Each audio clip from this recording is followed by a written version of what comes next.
Was Shakespeare rollin' dirty? Might I have scored a role in a local production of The Crucible? If I did, would you come see it?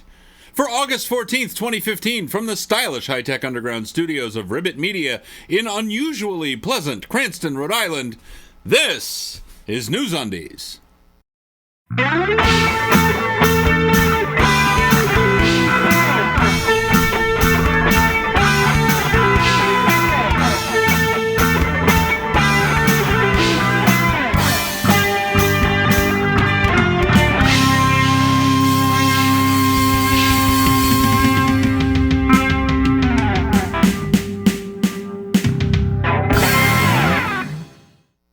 For August 14th, 2015, this is NewsUndies, all the news that shouldn't be news. Pig, sheep, and moose have the week off. I'm Paul Torville with these headlines. Ridiculous emergency calls are not limited to the United States. The UK has its share of people who have no concept of the appropriate use for this service. A West Yorkshire operator answered a call from a man requesting that the police arrest his girlfriend and their cat for eating his bacon. Tom Donahoe, who runs a call center in Wakefield, reports, "Someone rang us at about 2 in the morning to ask us who the actor was who played Magnum P.I. It was driving him mad. He was with his friends and he couldn't think of the answer, so he rang the police." So for future reference, if you're thinking of calling 911 or whatever the local emergency services hotline in your area is, about a situation that is not life-threatening, you might consider Googling it or Binging it.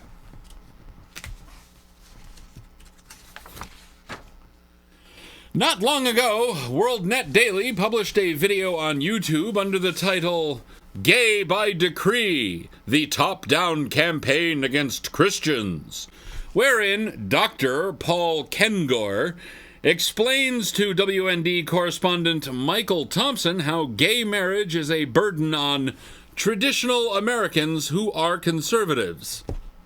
And their religious freedoms, well, he didn't actually explain that. In fact, the video basically boils down to 13 minutes I'll never get back of one butthurt Christian conservative telling the other butthurt Christian conservative, "I'm sad because I'm running out of ways to legally persecute people who don't listen to me when I talk about my invisible friend." And the other one going, "Yeah, and look at how those two dudes getting married negatively impact my life, liberty, and pursuit of happiness." Now, in case you hadn't heard of WorldNet Daily, it is a news organization with a decidedly conservative slant. And to describe WND's lean to the Christian right as a slant is like calling the slew rate of an ideal square wave a gentle slope. WND's stable of regular commentators include such luminaries as Pat Buchanan, Ann Coulter, Chuck Norris, and presidential hopeful Dr. Ben Carson. If that alone doesn't tell you all you need to know, you must be in their target audience. And speaking of Dr. Ben Carson, he and Mike Huckabee in last week's GOP debate, the first of the 2016 election cycle, hosted by Fox News, Carson and Huckabee outlined their ideas for a sensible reworking of the tax code for the U.S. Huckabee proposed ditching the income tax in favor of a consumption tax, which would allow people with obscenely high incomes to skate by on the backs of poor people, since poor people spend a much higher proportion of their income. Carson proposes a 10% flat tax. Where does Carson get this 10% number from? Well, the Bible, obviously. "I think God's a pretty fair guy. You make $10, you pay $1. Yeah, God's a pretty fair guy. Just ask those people he drowned in the Noachian deluge. Or just ask an Amalekite. Go ahead! Ask one!" The sheriff's office in Cass County, Texas, is investigating a shooting in the Marietta, Texas area, wherein, allegedly, A man was shooting at an armadillo, and he was struck in the head when the bullet bounced off the animal and struck him. No word yet on whether the gunman has a name, is recovering, or will be charged, or whether there's any reason I or you or anyone else should care. Of course I like to speak to you. Of course I like to say hello. Up next, outnumbered? More like outwitted. Thoroughly unconvincing romance and A Midsummer Night's Blunt? Hi, I'm Paul Torville. You may remember me as the wacky long-haired DJ at Great Skate in the late 1980s. I just wanted to take a moment here to thank everybody who's submitted story tips, commented on the show, and shared it with their friends and family. I sincerely appreciate it. I've noticed viewership kind of declining about 30% in the last few episodes, and I'm hoping it's because it's summer and people are out doing all the summer things rather than sitting inside and watching protracted videos of some weirdo playing with puppets. With viewership taking a little vacation, I thought I might take the opportunity to try doing another play. I've auditioned, and as of shoot night, I don't know if I have a part, but assuming for the moment I do get a part, it's going to take a lot of my time. While rehearsals are going on and until the show's run is complete, which will be October 25th, I will be working to keep putting out NewsUndies episodes, but they're going to have to be much shorter. What's your favorite segment? Please take a second and post it in the comments below. Also, I'm thinking of doing a story tip of the month sort of a thing beginning in the fall. Winner gets a fancy pants NewsUndies kitsch item. I was thinking of either a t-shirt or a mug. Do you have any thoughts on this? Feel free to comment below. Well, that's all. I just wanted to touch base and say thanks and let you know what's going on. And now, back to the show.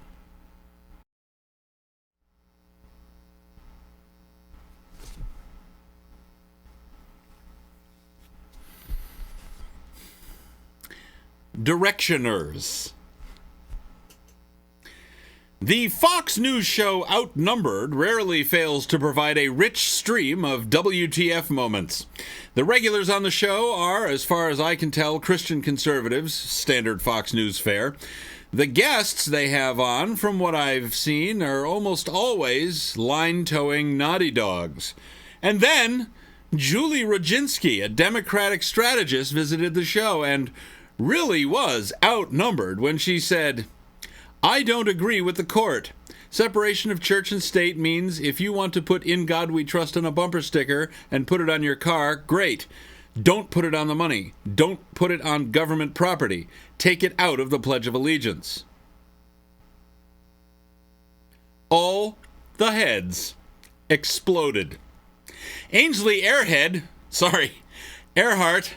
noted that the majority of Americans, 77%, believe in some sort of God. The majority are Christians. 23% are atheist or agnostic. And the majority should win in this case. Which is inaccurate. 23% or thereabouts don't identify with a religion. A smaller percentage is actually self-identifying as atheist or agnostic. Earhart and legal analyst Andrew Napolitano both hit on the "if you don't believe in God, you shouldn't be offended by it" card, which is bullshit.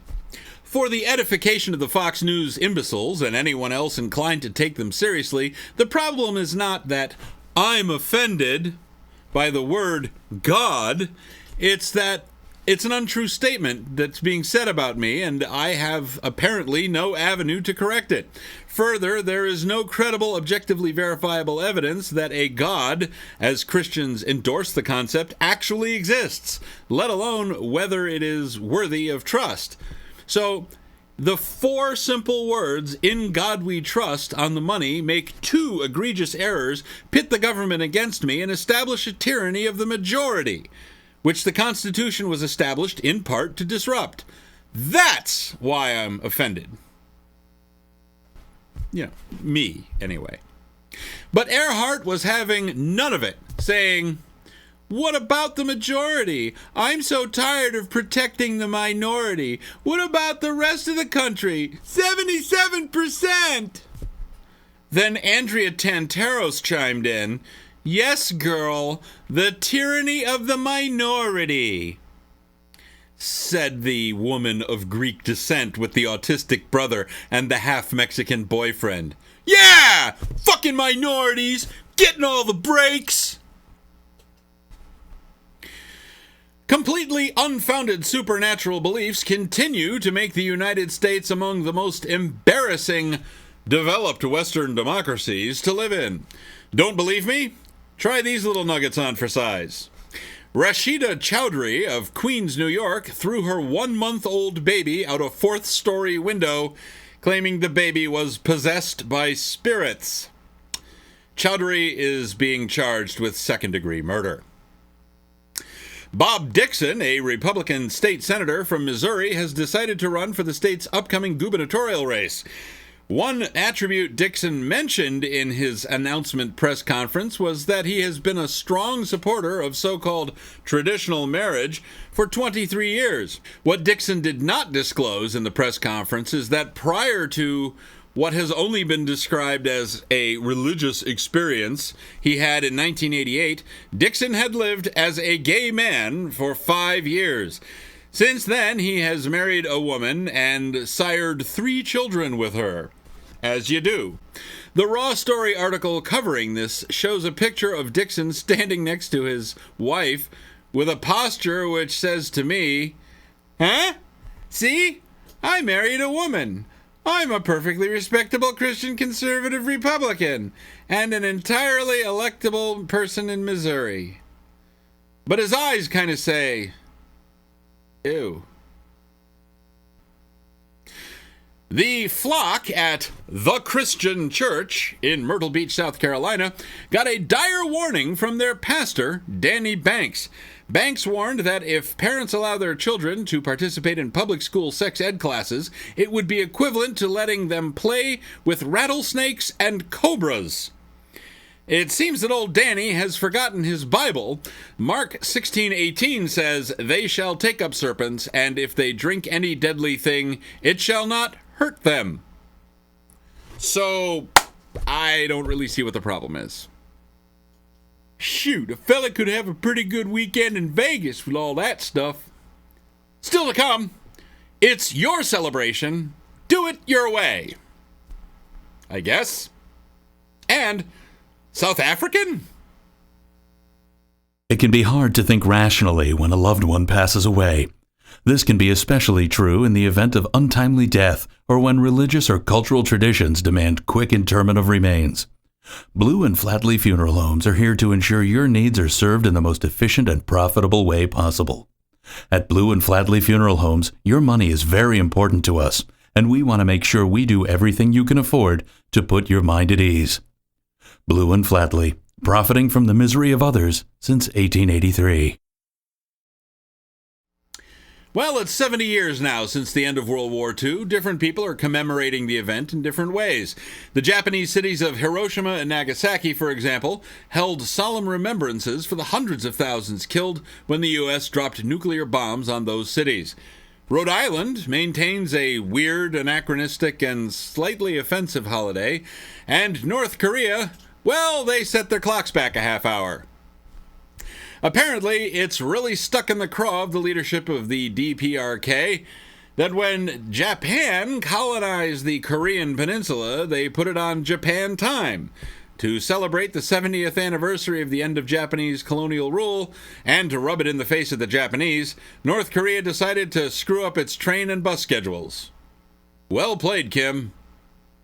Well played. And finally, and I do mean finally, we all saw this coming, didn't we? Artifacts recently discovered in the garden of the house William Shakespeare lived in turned out to be clay smoking pipes with residue of marijuana! And the South African researchers say their conclusion is further reinforced by the bard's Sonnet 76, which refers to invention in a noted weed. The sonnet also refers to compounds strange he would rather not be associated with, which some open-minded researchers take to mean he didn't like cocaine. So, All in all, I guess the fatherly ghost of Hamlet and the tragically romantic double suicide of Romeo and Juliet need a little less explaining. Well, that's all for this edition of NewsUndies. If you see news that shouldn't be news, you can submit your story tips online at newsundies.com or on Twitter with the hashtag NUSTip. NewsUndies is a weekly show. We'll be back on Friday, August 21st with fresh undies. If you like this video, please like this video. If you like the show, please spread the word. Got a question, comment, or suggestion? Leave it in the comments below. Don't forget to subscribe to us on YouTube, circle us on Google+, like us on Facebook, follow us on Twitter, ignore us on MySpace, tell your friends, and buy NewsUndies Kitsch at newsundies.com. Thanks for watching. For all of us here at NewsUndies, until next time, I'm Paul Torville. After that, I might be rereading my first folio of Shakespeare. Thanks to story tippers Jeff the God of Biscuits, Kitten, and Anonymous. And everybody else who submitted.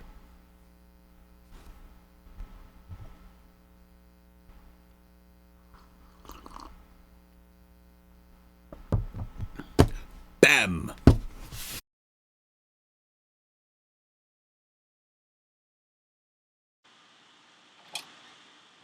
I just want to tell you good luck.